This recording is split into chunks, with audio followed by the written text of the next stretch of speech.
finally तो एटा हमें मालकानगिरी पुले आइछो केन गाँ जे मुई ना जानी एटा मोर कालिया दोस्त कहबे काना केन जगह हो ए मालकानगिरी पांड्रीपल्ली एले आज मैच अछि ना आज टुडे मैच टा केंदा हवा मैचटा मालनडमा काना हवा रिजल्ट 45 9 मैच पर जना पड़वा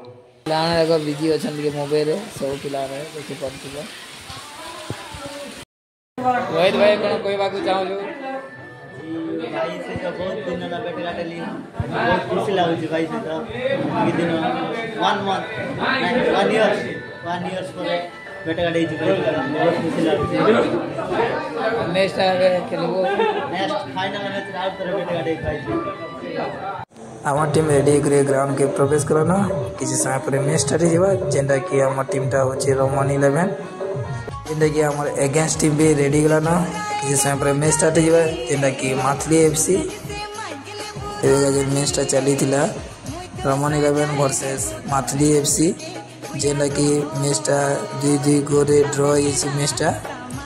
और एबेका रोमन 11 पेनल्टी शूटआउट रे मैच टा जीती जाइछि